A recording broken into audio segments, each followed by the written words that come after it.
우리 또 교우들 가운데는 예배 시간을 놓치고 설교만 듣는 분이 계셔서 중요한 광고라서 이 시간에 같이 넣습니다. 태국의 차암 지역의 생사왕 교회 건축에 관한 얘기입니다. 이 어려운데 무슨 건축을 하냐 이렇게 깜짝 놀라실 것도 같아요. 저도 지을 생각이 없었습니다. 그런데 하나님께서 먼저 가셔서 우리는 그냥 뒤따라가면서 결정만 하면 되는 그런 상황이 되었기에 제가 광고를 드립니다.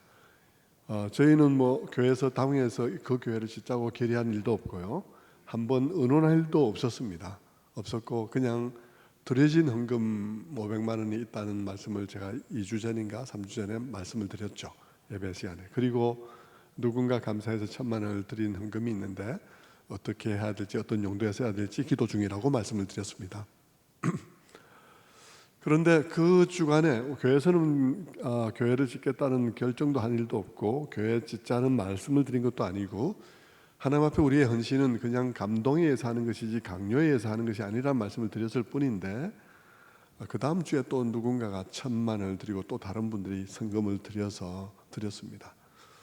그리고 그 주간에 또 제가 전화를 받았습니다. 어떤 한 분이 목사님 그 교회를 짓는 일에 헌금하고 싶다는 것입니다. 그래서 어떻게 하시고 싶으신데요? 그랬더니 목사님 교회에서 준비된 금액에서 모자라는 부분을 다 자기가 감당하겠습니다. 이렇게 이제 전화가 온 거예요. 물론 드려져야 이제 드려지는 것이긴 한데 그래도 늘 그렇게 빈말로 하신 분은 아니신 분이시죠. 그래서 본인이 깊이 생각하고 하신 말씀인데 그 모자라는 금액이 얼마입니까? 그렇게 물으셔서 제가 그 금액을 다 말씀을 드릴 수가 없었어요. 너무 큰 부담을 지우는 것이어서. 그래서 제가 조금 간 작게 말씀을 드렸습니다. 그랬더니 그거를 다 부담하시겠다고 얘기를 하셨어요. 그래서 지난주 당회에서 이 얘기를 다 꺼내놨습니다. 어떻게 하겠습니까? 이거 어떻게 할까요? 이대로 하면 한 1,500, 2,000 정도 부족할 수는 있는데 우리 교회가 다 지으라는 것도 아니고 다른 교회 참여할 수도 있고 한데 어떻게 하시겠습니까? 물어보나마나 당회에서 결정할 권한이 없죠. 우리는 하나님께서 결정한 대로 우리는 따라갈 수밖에 없는 상황이 된 것입니다. 그래서 당회에서 그것을 추진하기로 결의하고 그리고 재직회에서 또 의논을 해야 되는데 재직회보다 다음 주가 그 공동회의가 예정돼 있으니까 공동회의에서 이 문제를 다시 한번 결의를 하고 추진을 하고자 합니다. 이렇게 광고 드리는 것은 그냥 몇 사람에 의해서 훌쩍 해버리는 것보다는 그래도 남아있는 잔액이 있으니까 혹시 참여하실 분들에게 기회를 열어드리고 또 우리 교회에서 다 못 채우면 또 다른 교회에서 채우리라 생각을 하고 그렇게 이제 우리 교회로서 정상적인 결의의 과정을 거쳐야 되겠다고 말씀을 드리는 것입니다. 그렇게 이해해 주시기를 바랍니다.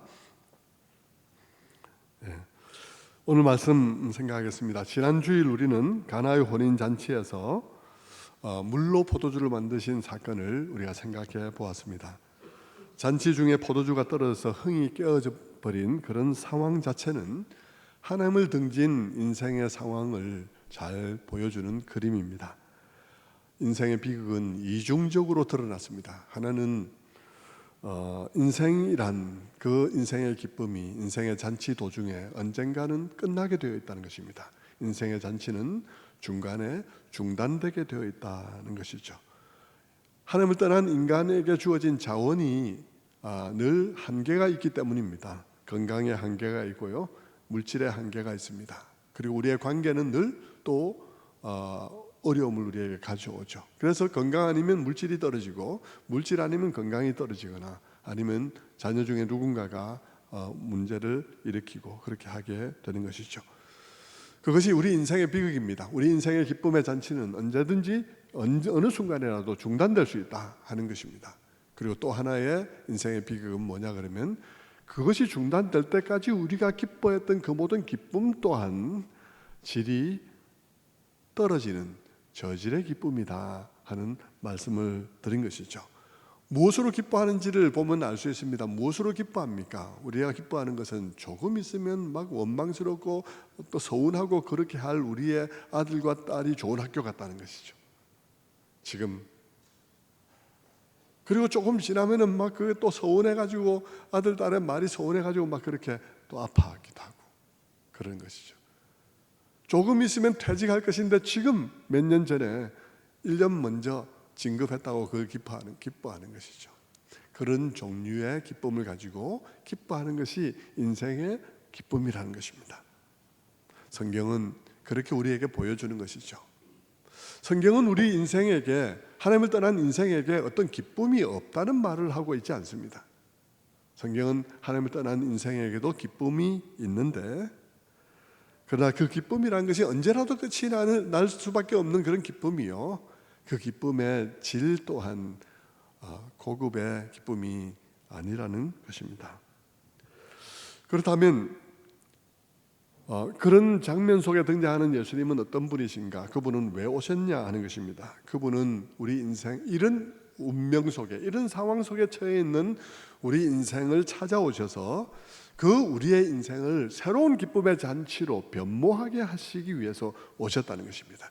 그것이 기쁨이란 것이죠. 그 안에는 죄사함과 죽음을 극복하는 것들과 그 모든 회복이 다 들어있는 것이죠. 그래서 그 기쁨의 영원한 기쁨을 누리게 한다는 것입니다.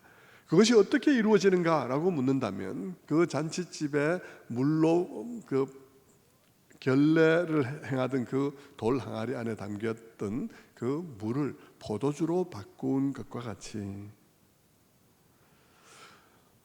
그 유대교가 계속해서 손을 씻으면서 깨끗함에 이르려고 해도 만족스럽게 깨끗함에 이룰 수 없는 그런 맹물 같은 종교적 예식으로는 이룰 수 없는 그 기쁨과 그것을 예수님의 희생을 통해서, 그 예수님의 피 흘림을 통해서 우리들에게 질 좋은 포도주의 기쁨을 제공함으로 인해서 그 변화가 일어나게 된다 하는 말씀을 해 주신 것이죠.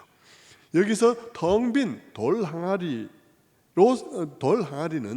유대교를 상징하는 것입니다. 그 유대교는 무엇을 대표하고 있냐 그러면, 우리 힘으로 기쁨을 누리려 하고 우리 힘으로 인정받는 느낌을 얻으려고 하는 종류의 인간의 모든 시도와 종교를 대표하고 있습니다. 유대교가 열심히 규정을 행해서 인정을 받으려고 하는 종류의 것이기 때문에 그렇습니다. 여러분, 종교적인 노력과 종교적인 관습을 반복함으로 인해서 마음의 안정을 이루려고 하는 종류의 종교, 혹은 우리의 삶 속에도 다른 종류의 또 시도들이 있죠. 예를 들면 성형 시술을 통해서 내가 어떻게 이런 종류의 미모를 가져서 사람들에게 더 받아들여지고, 그래서 내가 더 사람들 사이에서 안정감을 누리고 나의 성취감도 누리고 존재감도 누리려 하는 이 모든 종류의 인간적인 시도들을 또한 다 포함하는 것이에요. 그런 것으로는 우리의 인생에 진정한 기쁨이 없다는 것입니다.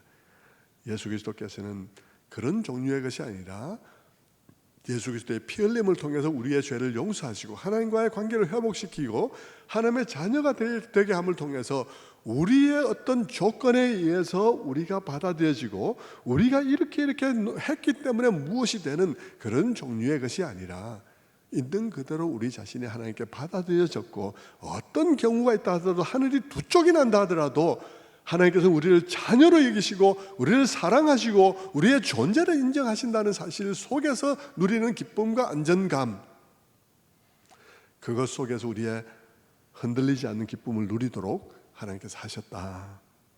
그 얘기를, 그것을 우리 예수님께서 우리들에게 제공해 주신다. 그것이 인생에게 끝나지 않는 잔치라는 사실을 우리에게 말해주고 있는 것입니다. 그러니까 이 잔치집의 이 표적은 죽음에서 살아나는 것, 병에서 회복되는 것을, 모든 것을 포함한 잔치로서 가장 포괄적으로 구원을 표현한 그런 그림이 되는 것입니다. 그 내용은 요한복음 이후의 모든 장에서 계속해서 반복해서 각도를 약간 달리해서 반복해서 나타나게 될 것입니다. 자, 그렇다면 오늘 그 본문에 이어서 나오는 오늘 이야기는 무엇일까요? 주님께서는 유월절을 맞으셔서 예루살렘에 올라가셨습니다. 유월절은 이스라엘의 가장 큰 새 절기 중에 하나이죠. 이스라엘 백성들은 예루살렘에 자기 신앙에 따라서 어떤 사람은 자주, 어떤 사람은 드물게 이렇게 올라가는데, 그래도 모든 유대인의 남자들은 1년에 3차례는 예루살렘에 올라가게 되어 있습니다. 그러니까 모든 유대인들의 남자들이 1년에 3차례 성전에 올라가야 되고 거기서 제사를 드려야 되고, 그리고 사람들이 또 각자 신앙을 따라서 자기 삶에 있는 어떤 사건들을 따라서 또 제사를 드리러 올라간다면 예루살렘이 어떻게 되었을까요? 예루살렘은 엄청난 상권이 형성될 수밖에 없습니다. 왜냐하면 멀리서 재물을 가져오는 일은 불가능하니까요. 무겁기도 하거니와, 여러분, 흠없는 재물을 드려야 되는데 멀리서 가져오면 그걸 흠없이 가져오기가 어렵지 않습니까? 그러니까 가까이서 이 재물을 파는 것입니다. 그러니까 가까운 데서 가축을 사서 흠없는 재물을 드리는 방식으로 제사를 드리니까 자연스럽게 예루살렘 주변에 상권이 형성되는 것이죠. 그런데 여러분, 그 자체가 큰 문제는 아닐 거예요. 상권이 형성됐다는 것은 큰 문제는 아닐 거예요. 문제는 인간입니다. 인간이 그 모든 것을 오염시키고 타락시키는 것입니다. 여러분, 제사용 동물을 파는데 그 동물을 팔아서 돈이 된다고 돈이 되기 시작했을 때 어떤 일이 벌어졌겠습니까? 사람들 사이에는 너도 나도 그 장사를 하려고 덤벼들었을 것이고, 그 장사를 하려고 덤벼들면 어떤 일이 벌어질까요? 너도 나도 좋은 몫을 차지하려고, 장소에 좋은 몫을 차지하려고 경쟁을 했을 것입니다. 그러다 보면 점점 더 성전 가까이로 올라왔을 것이고, 어떤 사람들은 뇌물을 들여서라도 성전 안으로 들어왔을 것이에요. 그러니까 성전 안이 어떻게 됐겠습니까? 하나님께 기도드리고 예배드리는 그곳이 이제는 하루 종일 호객하는 소리와 흥정하는 소리, 그리고 짐승의 울음소리로 시끄러운 곳이 되게 된 것이죠. 예루살렘에 올라오셔서 그 광경을 보신 주님께서는 보기에 따라 아주 과격한 행동을 하십니다. 우리가 보기에 아주 과격하게 볼 수도 있는 행동을 하시죠. 노끈으로 채찍을 만들어서 짐승들을 다 몰아내시고 상을 엎으시고 거기에 있는 사람들을 쫓아내셨습니다. 그러면서 말씀하셨죠. 이것을 여기서 가져가라. 내 아버지 집으로 장사하는 집을 만들지 말라 하고 호통을 치셨습니다. 주님은 거기 올라가셔서 무엇을 보셨을까요? 물론 여러분, 거기서 장사들이 장사하는 것과 짐승들이 울어대는 것을 보았을 것입니다. 그래서 주님은 그런 모습을 보면서 진노하셨다고 말할 수도 있겠죠. 물론 맞기도 맞는데요. 그러나 여러분, 그게 정말 정확하게 본 것일까? 우리가 그렇게 읽는 것이 정확하게 읽는 것일까는 한번 생각해 봐야 하는 것입니다. 여러분, 주님께서 올라가셔서 성전에서 장사하는 것 그것만으로 주님께서 분노한 것이 그 분노의 전부고 본질이라고 생각한다면 우리가 여기서 얻어야 될 교훈은 무엇이 되겠습니까? 우리가 여기서 얻어야 될 교훈은 성전에서 장사하지 마라. 그럼 오늘날로 말해서 교회에서 장사하지 마라, 뭐 이런 정도의 교훈을 받게 되겠죠. 교회에서 장사하지 말라니까, 성전에서 장사하지 말라고, 뭐 이런 이제 얘기를 할 수 있을 것 같아요. 물론 그 말 자체는 그 자체로서 맞는 말이긴 한데, 주님께서 그런 말을 하려고 여기 이 사건을 일으켰느냐라고 말을 할 때는 꼭 맞는 말이라고 할 수는 없다는 것이죠. 우리가 여기서 교회에서 장사하지 말라는 교훈을 끄집어내고 끝낼 것인가? 아니라는 것입니다. 그러나 여러분, 많은 사람들은 그런 유의 교훈을 끄집어내고 이 본문을 이해했다고 생각을 하는 것입니다. 그래서 이 본문에다 제목을 붙이게 되죠. 이 성경의 이 토막에다 사람들은 제목을 붙이는데, 뭐라고 제목을 붙이냐 그러면 성전 정화 사건이다, 이렇게 제목을 붙입니다. 성전 정화 사건이라 붙이죠. 여러분, 그렇지만 많은 경우 사람들이 붙인 제목 때문에 성경 본문이 이해가 안 될 때들이 많습니다. 사람들이 붙인 제목 때문에 사람들이 본문에 대해서 선입견을 가지고 들어갈 때들이 많습니다. 그래서 엉뚱한 결론, 엉뚱한 사전 이해를 가지고 있게 되는 것이죠. 그래서 본문이 그렇게 이해됐을 때 본문이 왜곡되고 하는 일이 일어나게 되는 것이죠. 성도 여러분, 여기서 성전 정화 사건이라고 이렇게 이름 붙이는 것이 옳을까요? 수많은 교회에서 그렇게 가르치기도 하거니와 수많은 학자들이 그렇게 이름을 붙이고 있습니다. 그러나 여러분, 그것은 옳은 말이 아닙니다. 그것은 오해를 불러일으키는 말이에요. 그것이 오해를 불러일으키는 이유는 성전 정화라는 말이 어떤 의미를 갖고 있기 때문인 것입니다. 어떤 의미를 가지고 있을까요? 성전 정화라는 말은 예수님께서 여기 오셔서 성전을 정화하셨다라고 얘기를 한다면 예수님께서 여기서 의도하신 것이 성전을 정화해서 다시 사용하려고 하셨다는 뜻을 내포하고 있기 때문인 것입니다.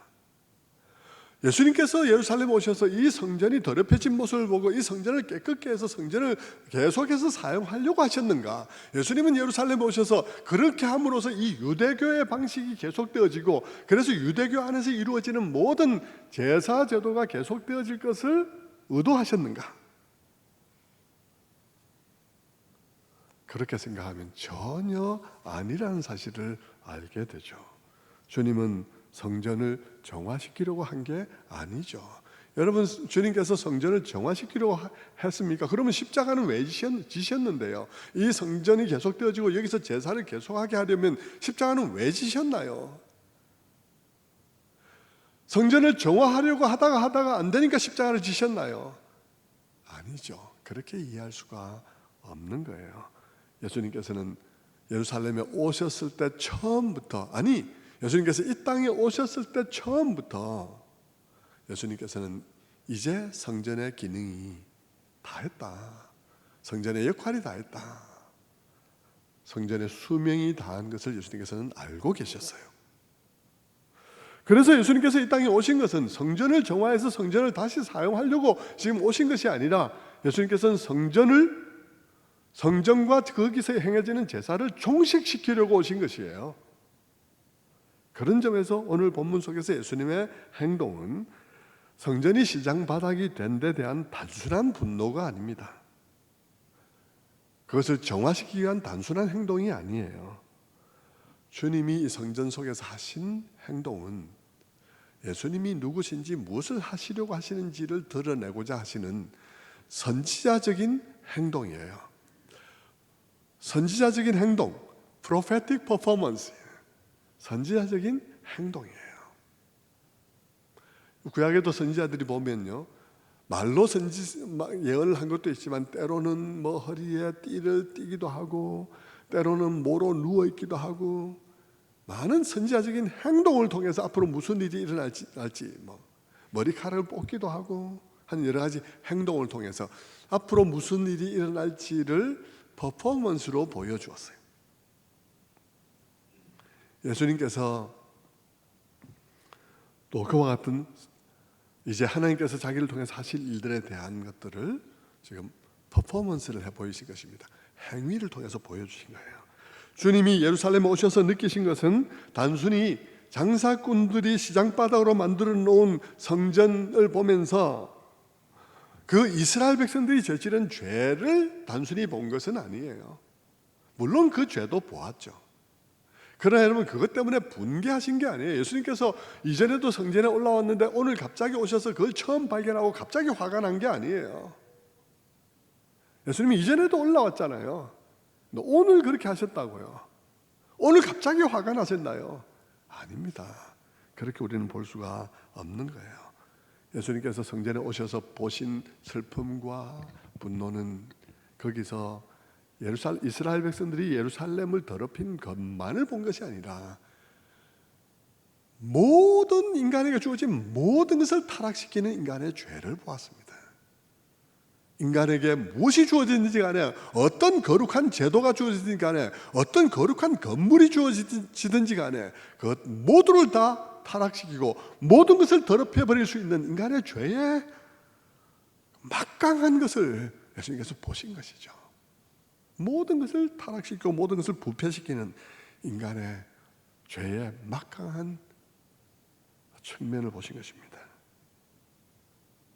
인간에게 맡겨진 어떤 거룩한 제도나 어떤 거룩한 건물도 인간을 구원할 수 없어요. 인간을 그것을 통해서 인간이 구원받기는커녕 시간이 지나면 인간의 손에 그것마저도 다 부패해버리고 마는 것이 인간의 죄의 권세라는 것이죠. 여러분들은 그것을 느끼고 있습니까? 여러분들 어떻게 인간을 생각하고 계십니까? 여러분, 종교개혁 아시죠? 여러분, 종교개혁이 종교를 구원하나요? 종교개혁이 기독교를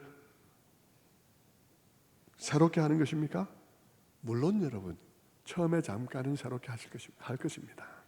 그러나 여러분 종교개혁이 일어나도 종교는 다시 그 개혁을 통해서 만들어낸 새로운 제도들을 또 부패시킬 것입니다. 개혁된 교회는 곧바로 좀 있다가 개혁의 대상이 되고 맙니다.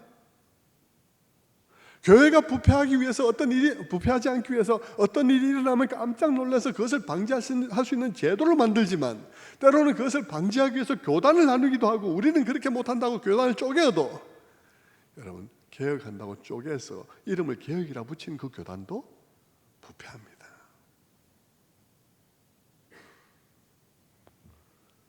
시간이 지나면 여러분 인간의 손에 주어진 모든 거룩한 것도 다 오염되게 되어 있습니다. 정치 어떻게 생각하세요? 적폐청산하면 새롭게 됩니까? 잠깐은 새롭게 1, 2년 될 수 있습니다. 그러나 여러분 그 뒤에는 어떻게 될까요? 적폐를 청산하는 세력이 적폐가 될 수 있습니다. 그런 거죠.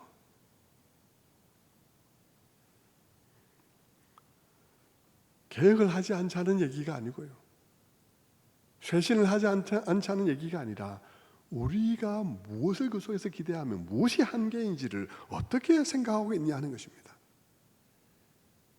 정치의 분야에 있어서도 여러분이 어느 한쪽에 그냥 맹목적으로 몸을 담그고 맹목적으로 지지하는 일을 왜 하면 안 됩니까? 인간은 무엇이든지 다 타락시키기 때문입니다. 여러분 우리 기독교인들은 어느 한편에 설 수밖에 없어요. 각자 자기가 서 있는 진영이 있겠죠. 투표할 때는 특별히 어느 한쪽에 투표할 수밖에 없죠. 중간에 찍을 수는 없잖아요. 칸 중간에도 찍을 것입니까? 찍을 수 없잖아요. 어느 한쪽을 찍을 수밖에 없습니다. 그러나 여러분이 성경을 안다면, 나는 투표할 때는 내가 어느 한쪽을 찍을 수밖에 없어서 찍었지만 돌아서는 순간 내가 지지한 그 사람들을 감독해야 될 것입니다. 내가 지지한 그 사람들을 감시해야 돼요. 왜냐하면 그들이 부패하기 때문인 것입니다. 여러분이 그렇지 아니하고 그냥 맹목적으로 그냥 끝까지 잘해도 지지 못해도 지지, 여러분은 공범이 될 것입니다. 여러분은 그 모든 부패의 공범이 되고 말 것입니다. 여러분은 그 모든 범죄에 있어서 망봐주는 사람들이 되는 것입니다. 인간성을 직시하십시오. 인간성을 직시하셔야 되는 것입니다.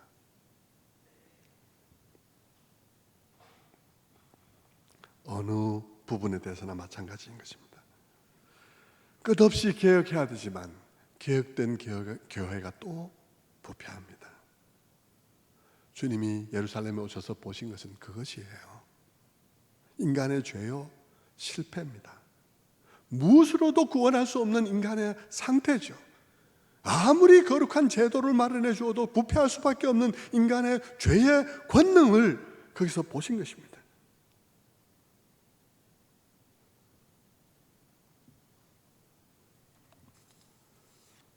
성도 여러분, 주님께서는 그래서 그 인간의 죄의 상태를 보면서 예수님께서는 채찍을 드셨습니다.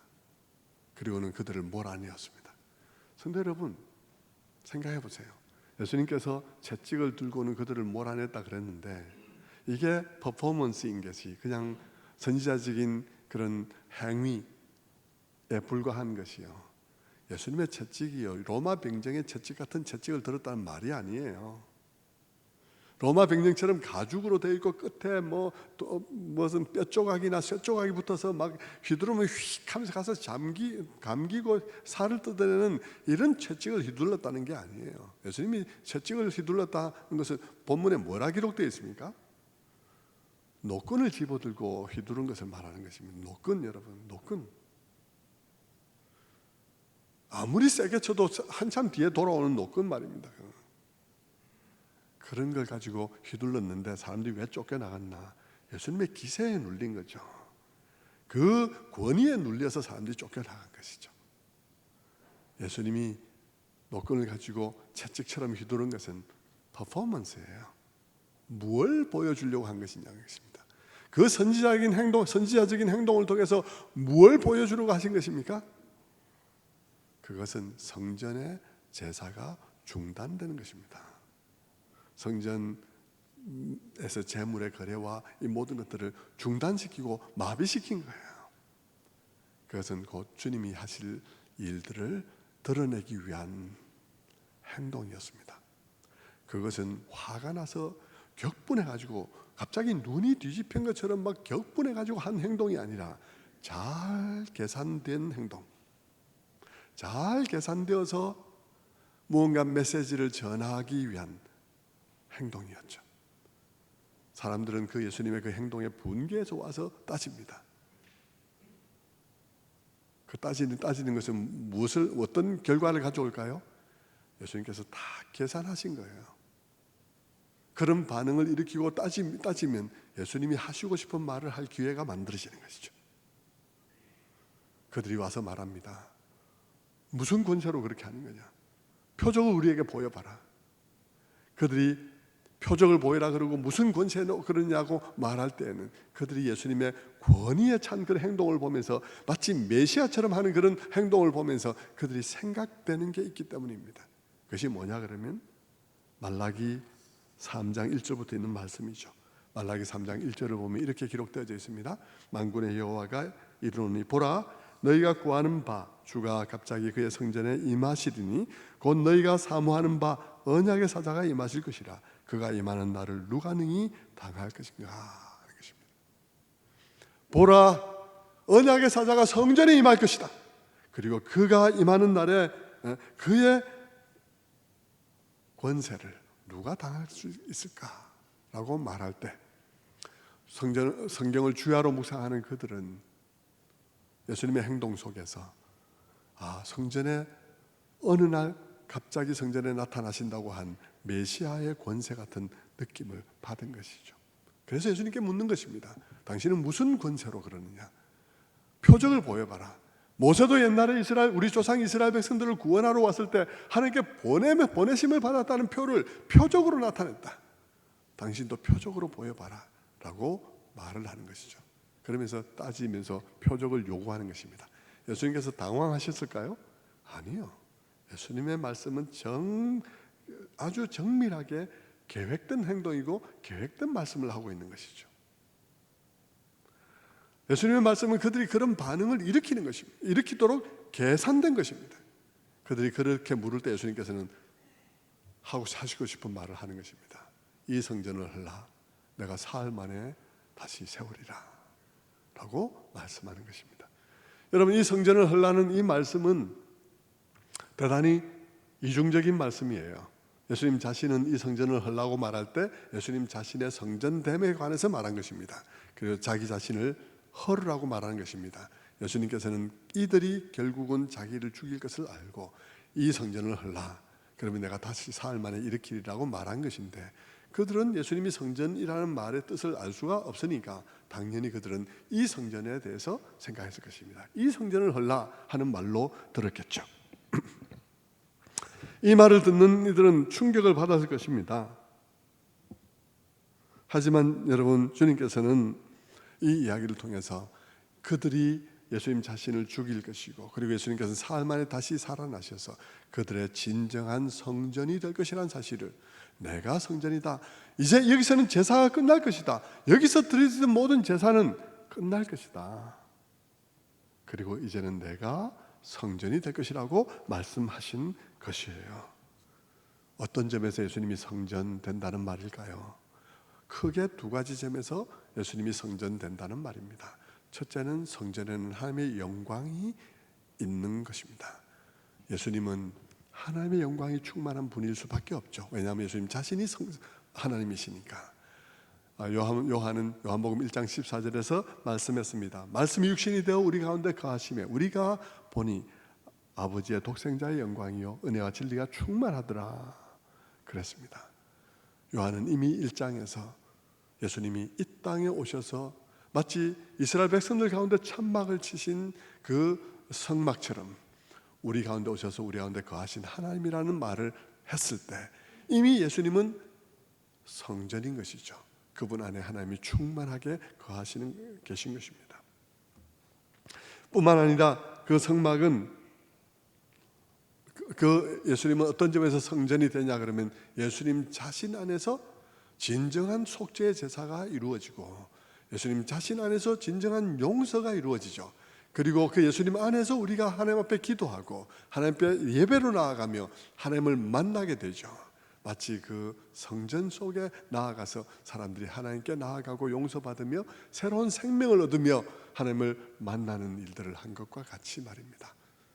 예수님께서는 원래 그분에게 영광이 충만한 분이시기도 하지만 죽으시고 부활하셔서 우리의 성전이 되시는 것이죠. 그래서 그런 점에 있어서 예수님께서 자신이 성전이 되신다고 말씀을 하신 것입니다. 성도 여러분, 그 성전은 우리로 하여금 하나님과 화목하게 하고 결국은 우리로 하여금 에덴으로 돌아가는 길이 되는 것입니다. 여러분 에덴 동산 기억하시죠? 아담과 하와가 범죄하여 쫓겨났을 때 하나님께서 아담과 하와가 에덴 동산으로 접근하지 못하도록 핑핑 도는 화염검으로 그 동산을 지키셨습니다. 이제는 그 동산으로 돌아가려면 그 화염검 때문에 돌아갈 수 없게 된 것이죠. 예수님께서는 그 스스로 우리를 대신해서 그 동산으로 가시는 길을 열기 위해서 화염검에 맞으신 것입니다. 그리고 예수님께서 자신의 생명을 들어서 그 화염검을 돌파하시고 동산으로 돌아가는 길을 여신 거죠. 결국 그 하나님과의 회복, 하나님 안에서의 우리의 받아들여짐, 그리고 세상에 어떤 일이 일어나도 하나님 안에서 우리는 받아들여졌고 그분의 자녀라는 이 흔들릴 수 없고 빼앗길 수 없는 기쁨 속에서 우리는 최고급 포도주의 잔치를 베풀게 되는 것입니다. 그것을 즐기게 되는 것이죠. 여러분 이렇게 예수님께서는 성전 되시되 모든 구약의 성전을 완성시키고 구약의 어떤 성전보다도 위대한 성전이 되신 것입니다. 구약 시대에 이스라엘 백성들이 멸망하고 난 다음에 포로에서 돌아왔을 때 그들은 성전을 다시 짓기 시작했습니다. 학계 시대에 짓기 시작했죠. 그들은 성전을 가난하지만 있는 것을 모아서 성전을 지었는데요. 성전이 완성되던 날에 그 이스라엘 공동체의 노인들은 옛날 성전의 영광을 기대하고 있었다가 완성된 성전의 모습을 보면서 눈물을 흘리며 통곡을 했습니다. 그 초라함에 통곡을 했었죠. 그때 하나님께서는 학개 선지자를 통해서 그들을 위로했습니다. 약속을 주셨어요. 학개 2장 6절에 이렇게 말씀합니다. 만군의 여호와가 이와 같이 말하노라. 조금 있으면 내가 하늘과 땅과 바다와 육지를 진동시킬 것이요 또한 모든 나라를 진동시킬 것이며 모든 나라의 보배가 이르리니 내가 이 세상에 이 성전에 영광이 충만하게 하리라. 만군의 여호와의 말이니라. 하나님께서 말씀하시기를 조금만 기다리라. 내가 이 성전에 만국의 보배를, 모든 나라의 보배를 보내게 될 것이다. 그리고 그 성전의 영광이 충만하게 될 것이라고 말씀하셨는데 이 모든 성전, 이전 성전의 영광을 뛰어넘는 그런 놀라운 일이 언제 일어나겠습니까? 바로 이 주님이 오신 이 사건 속에 성취되고 있는 것이죠. 제자들은 예수님이 하시는 이 말의 뜻을 이해하지 못했어요. 그리고 예수님이 죽으시고 부활하신 후에 그들은 생각해 보다가 이 사건의 의미를 알게 되었습니다. 그때는 몰랐지만 나중에 알게 된 것이죠. 여러분 여기서 우리는 한 가지 교훈을 얻을 수 있습니다. 그것은 뭐냐 그러면 우리는 지금 이해하지 못해도 들어야 한다는 것입니다. 그리고 우리 주일학교 교사들은요, 지금 아이들이 이해하지 못하는 것 같아도 지금 얘기해야 된다는 거예요. 저도 여러분이 다 이해하지 못할지라도 이 설교를 해야 됩니다. 그러면 언젠가 주님께서 그것을 깨닫게 하시는 것이죠. 제자들도 예수님이 하시는 말씀을 다 몰랐어요. 그리고는 그렇지만 그 충격적인 장면을 마음에 가지고 있다 보니까 어느 날 하나님께서 그들에게 깨닫게 하신 것이에요. 우리도 그와 같이 우리 자녀들에게, 우리의 또 주일학교 학생들에게 그들이 듣든지 못 알아듣든지 말씀을 전해야 하는 것입니다. 자, 그렇다면 이제 마지막으로 요한은 왜 이 사건을 여기 두었을까 하는 것을 생각하고 마치겠습니다. 문맥상 무슨 관련이 있나 이 사건이? 예, 관련이 있습니다. 이 사건은 물로 포도주로 만든 그 혼인잔치, 가나의 혼인잔치와 연결이 되는 것입니다. 가나의 혼인잔치에는 돌 항아리 6개가 있었습니다. 유대교의 결례를 행하던 돌 항아리죠. 그 장치 자체가 유대교를 생각하게 합니다. 결국 그 잔치는 기쁨을 잃어버린 유대교를 상징하고 있어요. 많은 일들을 행하죠. 거기 보이는 결례를 행하고 손을 씻고 그러지만 정결함에 이룰 수 없고, 많은 종교적인 예식을 행하지만 진정한 그런 자유와 만족을 누릴 수 없고, 오히려 점점 그들은 그 유대교를 오해함으로 점점 더 속박되어져 가는 그런 가운데 있는 그들이었죠. 기쁨이 없는 아주 저질 포도주의 종교가 된 것입니다. 그런데 여러분, 거기에 주님께서 오셔서 돌 항아리에 물로 채우라 하시고, 그리고 그 물을 포도주로 변하게 하셨어요. 그리고 그 잔치의 기쁨을 자기 자신의 피 흘림과, 그리고 피 흘림을 통해서 우리에게 주시는 사죄함, 그리고 하나님과의 회복됨, 화목함, 이 모든 것으로 만나는 기쁨으로 대체시켜 주셨습니다. 그런데 여러분, 그 잔치집 한가운데 예수님이 계셨던 것과 같이 오늘 성전 한가운데 예수님이 계십니다. 이 성전에서도 분주하게 무슨 일인가 일어나고 있습니다. 열심히 짐승을 잡고 파고 사고 제사가 준비되어지고 열심히 모든 것이 이루어지고 있습니다. 유대교의 많은 일들이 여기서 계속 반복되고 있습니다. 유대교가 여기서 가장 성행을 이루고 있죠. 그리고 거기에 돌로 된 건물이 있습니다. 웅장한 돌로 된 성전이 거기 있습니다. 그런데 그 성전이 진정 그 백성들에게 진정한 기쁨과 해방과 자유를 가져오지 못하고 있습니다. 예수님께서 거기 서셔서 선지자적 행동을 보여주신 것입니다. 이제는 이 성전의 모든 제사가 종료되어지고, 이제는 모든 것이 끝나버리고 여기서 중지시키고, 이제는 내가 성전이 될 것이다.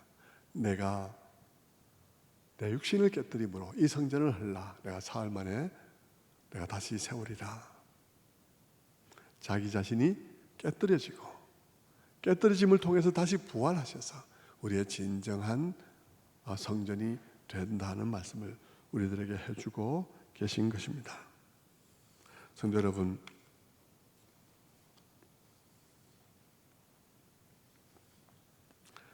건물과 제도는 아무 능력이 없습니다. 건물과 제도는 인간들이 다 부패하게 합니다. 결국 그 건물과 제도는 예수님과 바꾸어져야 되는 거예요. 그 건물과 제도는 물로 씻던 그 물로 씻던 그 결례 항아리의 맹물이 포도주로 바뀌어야 된 것 같이, 여러분, 유대교의 모든 내용이 예수님으로 바뀌어야 되는 것 같이, 우리가 의존하는 모든 것들도 예수님으로 바뀌어야 하는 것입니다. 그 예수님으로 말미암는 우리의 모든 하나님 안에 받아들여짐, 그 가운데 우리의 진정한 만족과 안정감이 있는 것이죠. 우리가 뭘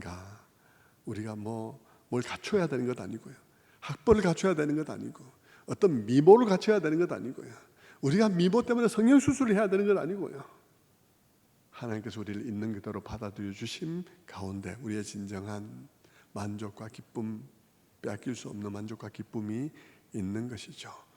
하나님과 우리의 관계의 온전한 회복, 그분 안에서 우리가 어떻게 받아들여졌고 어떻게 그분 안에서 존귀한 존재인지를 깨닫는 것이야말로 우리의 모든 것에서 자유로워지는 진정한 해방인 것입니다. 여러분, 이지선 자매 아시죠? 여러분, 화상을 입어가지고 여의도 다니다가 화상을 입어서 온 얼굴에 막 그 화상에 짙은 흔적을 남기게 된 그 자매 아시죠? 그 자매는 상당히 미모가 뛰어난 그런 대학생이었던데요. 그런데 화상을 입으면서 자동차가 불이 나면서 그 안에 갇혔다가 완전히 얼굴에 화상을 입었죠. 여러분, 그 자매의 정체성이 다소 우리 시대의 많은 여성들처럼 자기 얼굴에 자기의 존재감이 있었을지 모릅니다. 자기의 미모가 자기의 존재감의 한 중요한 기둥이 되었을 수도 있습니다. 아니라고 그래도 여러분, 많은 사람들 그렇지 않나요? 만약 그렇지 않다면 아모레가 많이 안 팔렸겠죠. 예. 여러분, 많은 사람들이 그렇게 자기의 얼굴을 자기의 존재감의 근거나 그런 것을 생각할 것입니다. 근데 여러분, 그 자매가 그런 일을 당했어요. 그럼 얼마나 한동안에 자기의 존재 가치, 존재감에 대해서 방황했겠습니까? 많이 방황했습니다. 그리고 이전에 막 대학교 다니면서 여대생으로서 막 뽐냈던 자기의 미모들이 다 사라지고 얼굴이 정말 자기가 보기에도 너무 그런 상황이 되었을 때 그 자매가 이 세상에 존재할 가치가 있었을까요? 존재할 이유가 있었을까요? 그 스스로? 그런데 그 자매는 지금 한동대학교의 교수가 되어 있습니다. 그 자매가 쓴 글에 그렇게 얘기를 했어요. 자기를 일으켜 세운 것은 하나님 안에서의 나의 존재감을, 하나님 안에 나의 존재의 의미를 새롭게 깨달았을 때였다라고 말합니다. 하나님 안에서의 자기의 존재의 의미는 자기의 미모가 아니었던 것이죠. 그것들은 빼앗길 수 있는 것이에요. 아무 일이 없어도 세월이 지나면 날아가 버리는 미모고, 우리의 건강도 우리의 재물도 어떤 것도 여러분 나의 존재감의 가장 견고한 기초가 될 수가 없는 것입니다. 이지선 자매는 그 모든 것이 한때 자기의 존재감의 근거였음을 깨닫고, 이것이야말로 우리를 파멸로 이끈다는 사실을 깨닫고, 그 자매가 하나님은 나를 그렇게 보지 않으신다, 하나님 안에 나는 그런 존재가 아니라는 사실을 깨닫게 되었을 때 일어날 수 있었습니다. 그리고 공부를 했죠. 그리고 교수가 되었어요. 누군가 절망 속에 있는 사람을 도울 수 있는 사람으로 우뚝 섰습니다. 여러분, 예수 그리스도, 우리의 성전 되신 예수 그리스도, 그분은 우리의 삶에 깨어진 잔치 속에 오셔서 우리의 잔치를 이전보다 훨씬 더 질 높은 포도주의 잔치로 바꾸어 주실 수 있는 분이십니다. 그분은 우리의 잔치를 바꾸어 놓으실 분이실 뿐만 아니라 우리의 성전 되시죠. 우리의 성전됨을 통하여서 그 잔치를 바꾸어 놓는 것입니다. 피 흘리시고 다시 사셔서 우리의 성전 되셔서 하나님과의 관계를 회복시키시고 우리로 하여금 있는 모습 그대로 하나님께 받아들이신 존재임을 깨닫게 함을 통해서 우리 삶 속에 새로운 잔치가 시작되게 하시는 것입니다. 성도 여러분, 그와 같은 주님이 여러분의 삶 속에 여러분의 잔치를 새롭게 하시는 주님 되시기를 축원합니다. 기도하겠습니다.